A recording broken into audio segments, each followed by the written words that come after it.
Hello Libra, Sun, Moon, Rising, and Venus signs. Kamusta po kayo? Sana po nasa mabuti kayong kalagayan. Welcome back po sa Star Tarot. At kung bago kayo dito, welcome din po kayo. Please subscribe, like, share my videos, and leave me a comment kung nakaresonate po kayo. So first card ni Libra, new exercise program. Ayan, so Libra, baka kailangan nyo na ngayon na bumalik sa sa self-care, no? At kailangan ng muli mag-exercise. So maaari, no, na meron dito mga bagong recommendation, no, sa inyo ang doktor ninyo or kung sino man ang nag-aalaga sa inyo. So, maaring ito yung bagong pamamaraan na dapat ninyong sundin in order to maintain your good health. Alright? So, we have also hobbies. Baka ngayon din, babalik na din kayo sa inyong mga hobbies. Baka magkakaroon na kayo ngayon ng mas maraming oras. 'Di ba? Para din na magawa mo din, no? Mabalikan mo din yung yung mga hobby mo. Siguro for the past weeks or months, siguro naging busy kayo masyado. Hindi ninyo napansin na yung hobby ninyo. Kaya ngayon, maaaring maiisip ninyong balikan ito, at i-enjoy. So, we also have realizations and epiphanies for some of you Libra. Maaaring magkakaroon din kayo ng time dito, no, na makapagnilay-nilay, makapagmuni-muni, kaya naman magkakaroon kayo ng mga epiphanies and realizations, no? At ang mga bagay na to, mga realizations na to could be something, no? Alam mo yung panggising sa inyong diwa, sa inyong damdamin, 'di ba? At may mga bagay siguro kayo na alam mo 'yun, ma ma iisip ninyong baguhin, 'di ba? I-improve yung mga ganyan, no? So that's good. Pupuwedeng din ito, pupuwede talagang nagninilay-nilay kayo, nagmuni-muni kayo because there could be something na kailangan talagang ah mapagdesisyonan, 'di ba? So, maaaring makakatulong ito. May mga bagay na mare-realize kayo na, oo nga, kailangan ko ng baguhin 'to. Oo nga, I need to do something about this. Oo nga, I need to take action na. Mga gano'n ba? So, by the way, maraming salamat for subscribing. And if you haven't subscribed yet, subscribe na kayo. And also, maraming salamat din for not skipping the ads. Malaking bagay po yan sa akin. And also, please click the join button sa baba ng video kung gusto po ninyo na mag-join naman kayo sa membership. Salamat! So, tignan natin kung ano pa ang ganap for Libra. We have the Six of Pentacles, which is a generosity energy. So, this is time of prosperity. No? Meron ditong mga financial opportunity na dadating na has the potential, di ba? Na ma-save kayo sa mga financial troubles ninyo, financial hardships. Maaring may mga perang dadating dito na magiging sagot ninyo sa mga financial problems na kinakaharap ninyo. Possible din ng iba sa inyo rito is also going to receive money as in cash. Cold cash talaga, 'di ba? Maaaring magkakaroon na kayo ng cold cash sa ngayon para na matugunan, no, ang inyong mga pangangailangang pangkaperahan. Possible din na ang iba sa inyo rito is also going to be helping other people as well, doon sa mga perang dadating sa'yo, sa mga perang papasok, no, sa inyo sa ngayon.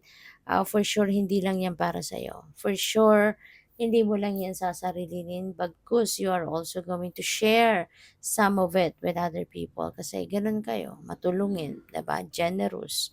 So, what else? We have the Page of Cups. Ayan. So, may something dito na magpapakilig sa'yo.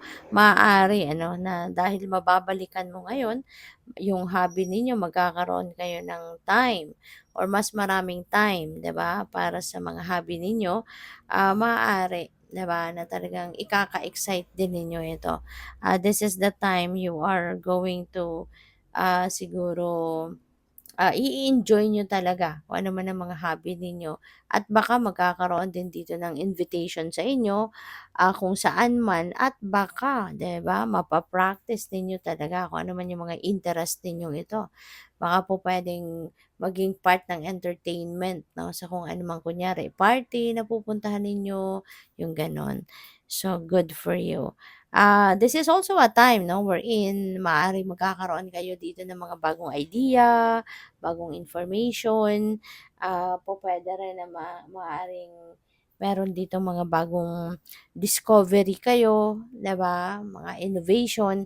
So, pupuwedeng 'yan din ay, pupuwedeng i-showcase ninyo 'yan 'no, around this time kaya may extrang excitement na dating 'no, ang energy na 'to para sa'yo.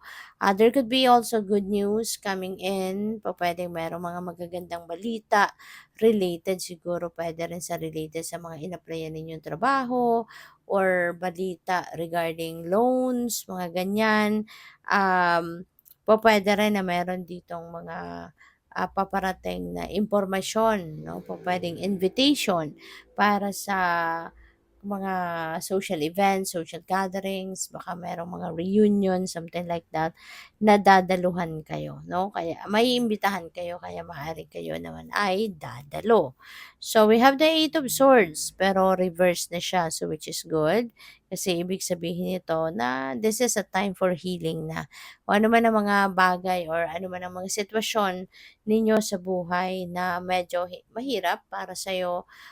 Kasi ito, kapag upright siya, so restricted, 'di ba? Parang restricted kayo, hindi kayo malayang gumalaw, hindi kayo you can't be yourself kasi maaaring pinagbabawalan kayo ng kung sino man, yung ganyan.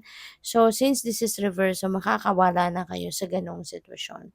Makakawala na kayo doon sa restrictive energy, you will be free now, yung gano'n. And this could be, that situation will be healed, no? Magiging maayos na for whatever reason, however it will happen, pero ang importante, makakawala na kayo sa restrictive energy. At sa ngayon, 'di ba, hindi na kayo malulungkot, hindi na kayo mahihirapan, at this is the end of depression, this is the end of sadness na maaring nararamdaman ninyo because of that restrictions. So we have the Five of Wands. Merong conflict, no? Nagkaroon ng conflict or magkakaroon ng conflict ang iba sa inyo rito. This could be related to work, Libra. This could be rivalry sa promotion, rivalry sa isang posisyon, pupuwedeng rivalry din ito sa attention, 'di ba? Rivalry sa attention ninyo sa nanggagaling sa inyong boss, nanggagaling sa inyong employer, yung mga gano'n. So, alam mo 'yun, merong mga inggitan siguro, hilahan kumbaga, na natural 'yun ano, sa trabaho talaga may mga ganyan. Sa pamilya nga nangyayari 'yan na magkakadugo kayo, 'di ba? May hilahan, may crab mentality. So, lalo-lalo na sa trabaho. So, maaaring may gano'ng sitwasyon sa trabaho ninyo sa ngayon, 'no? So, good luck sa'yo. Thank you for watching Love and Light. Namaste.